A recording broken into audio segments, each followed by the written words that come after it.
നമസ്കാരം. മലയാളി വാർത്ത ഇൻസൈഡിലേക്ക് സ്വാഗതം. വെഞ്ഞാറമൂട് കൂട്ടക്കൊലപാതക കേസിലെ പ്രതി അഫാനെ വെഞ്ഞാറമൂട് പോലീസ് മൂന്നാം ഘട്ട തെളിവെടുപ്പിനായി കസ്റ്റഡിയിൽ വാങ്ങിയിട്ടുണ്ട്. ഇന്ന് തെളിവെടുപ്പിനായി പേരുമലയിൽ അഫാൻ താമസിച്ചിരുന്ന സൽമാസിൽ എത്തിച്ചു. അനുജൻ അഹ്സൻ, പെൺസുഹൃത്ത് ഫർസാന എന്നിവരെ കൊലപ്പെടുത്തിയത് ഈ വീട്ടിൽ വെച്ചാണ്. ഈ കേസിലെ തെളിവെടുപ്പാണ് വെഞ്ഞാറമൂട് പോലീസിന്റെ നേതൃത്വത്തിൽ നടക്കുന്നത്. മറ്റു 3 പേരെ കൊലപ്പെടുത്തിയ കേസിൽ പാങ്ങോട് പോലീസ്, കിളിമാനൂർ പോലീസ് എന്നിവരുടെ നേതൃത്വത്തിൽ തെളിവെടുപ്പ് നടത്തിയിരുന്നു. 3 ദിവസത്തെ കസ്റ്റഡിയാണ് ഇപ്പോൾ അനുവദിച്ചിട്ടുള്ളത്. ചുറ്റിയ വാങ്ങിയിടത്തും എലിവിഷം വാങ്ങിയ കട, പെപ്സി വാങ്ങിയ കട എന്നിവിടങ്ങളിലേക്കുമെല്ലാം ഇന്ന് കൊണ്ടുവരും. സാമ്പത്തിക കാര്യങ്ങളാണ് കൊലയിലേക്ക് നയിച്ചത് എന്നുള്ളതിനാൽ പണമിടപാട് സ്ഥാപനത്തിൽ ഉൾപ്പെടെ തെളിവെടുപ്പ് നടത്തേണ്ടതുണ്ട്. ഫർഹാനയെ വീടിന്റെ മുകളിലെ നിലയിൽ വെച്ചാണ് കൊലപ്പെടുത്തിയത്. ഈ സമയം സ്കൂൾ വിട്ടുവന്ന അനുജനെ ഫർഹാനയെ കൊല്ലുന്നതിന് തടസ്സമുണ്ടാകാതിരിക്കാൻ കുഴിമന്തി വാങ്ങിവരാൻ പറഞ്ഞയക്കുകയും ചെയ്തിരുന്നു. ഇതെല്ലാം എപ്പോഴും അഫാൻ യാതൊരു ഇടർച്ചയുമില്ലാതെ തന്നെയാണ് പോലീസിനോട് പറയുന്നതും. ഇതിൽ ഏറ്റവും പ്രധാനപ്പെട്ട ഒരു കാര്യം, ഈ കേസിന് ഒരേ ഒരു സാക്ഷിയേ ഉള്ളൂ, അത് ഷെമിയാണ്. പ്രതി പറയുന്നത് മാത്രമാണ് ഇവിടെ നമ്മൾ ഇത്രകാലവും പറഞ്ഞുകൊണ്ടിരിക്കുന്നത്. പ്രതിയാണ് കുറ്റസമ്മതം നടത്തിയിരിക്കുന്നത്. എല്ലാ തെളിവുകളും കാണിച്ചു തരുന്നതും പ്രതി തന്നെയാണ്. ഇവിടെ ആകെ സാക്ഷിമൊഴി പറയേണ്ട ഒരേ ഒരാൾ, ജീവിച്ചിരിക്കുന്ന ഒരേ ഒരാൾ അഫാന്റെ അമ്മയാണ്. പക്ഷേ ഇവിടെ മാതാവിന്റെ മൊഴിയാണ് ഏറെ വിചിത്രമായിട്ടുള്ളത്. അന്വേഷണ സംഘം 2 പ്രാവശ്യം ഷെമിയുടെ മൊഴിയെടുത്തിരുന്നു. കഴിഞ്ഞ ദിവസം വെഞ്ഞാറമൂട് SHO RP അനൂപ് കൃഷ്ണയുടെ നേതൃത്വത്തിൽ ഷെമിയെ പാർപ്പിച്ചിരിക്കുന്ന പ്രത്യേക സംരക്ഷണ കേന്ദ്രത്തിലെത്തിയും സംസാരിച്ചിരുന്നു. ഷെമിയെ ആശുപത്രിയിൽ നിന്ന് വിട്ടതിനു ശേഷം പ്രത്യേക സംരക്ഷണ കേന്ദ്രത്തിലാണ് എത്തിച്ചിരിക്കുന്നത്. വീട്ടിലേക്ക് പോകാനാവില്ല എന്നാണ് പറയുന്നത്. പക്ഷേ ഈ അന്വേഷണ സംഘത്തിന്റെ ചോദ്യം ചെയ്യലിലെല്ലാം തന്നെ ഷെമി സ്വയം കട്ടിൽ നിന്ന് വീണു എന്ന് തന്നെ ആവർത്തിച്ചു പറയുകയാണ്.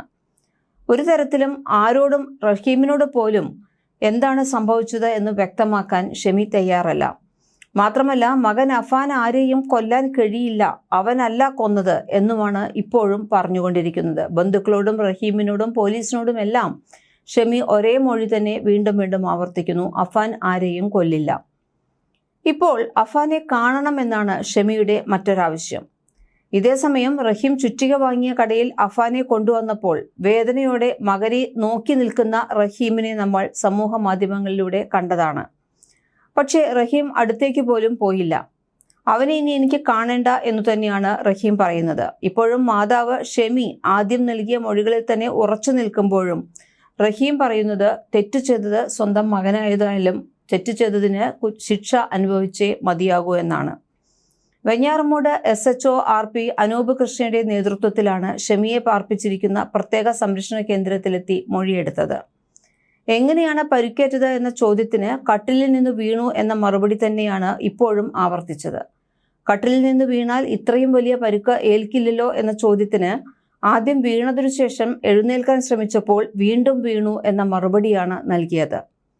സംഭവ ദിവസം രാവിലെ നടന്ന കാര്യങ്ങളെല്ലാം ഓർക്കുന്നുണ്ടോ എന്ന ചോദ്യത്തിൽ നിന്ന് ഒഴിഞ്ഞു മാറുന്ന പ്രവണതയാണ് ഷെമി കാണിക്കുന്നത്. രണ്ടാമത്തെ മകനെ അവസാനെ സ്കൂളിൽ വിട്ടതെല്ലാം ഓർമ്മയുണ്ട് എന്നാണ് പിന്നീട് പറഞ്ഞത്. അഫാനെ കാണാൻ ബന്ധുക്കളോട് താല്പര്യം കാട്ടിയ ഷെമി പോലീസിനോടും അഫാനെ കുറിച്ച് ചോദിച്ചിട്ടുണ്ട്. കടബാധ്യതയുടെ വിവരങ്ങൾ രേഖപ്പെടുത്തിയ ഡയറിയിലെ വസ്തുതകൾ തേടിയാണ് പോലീസ് ഷെമിയെ 2ാമത്തെ പ്രാവശ്യവും കണ്ടത്. എന്നാൽ ആരോഗ്യനില ഇനിയും മെച്ചപ്പെടുത്താത്തതിനാൽ കൂടുതൽ വിവരങ്ങളൊന്നും തന്നെ ശേഖരിക്കാനായിട്ടില്ല.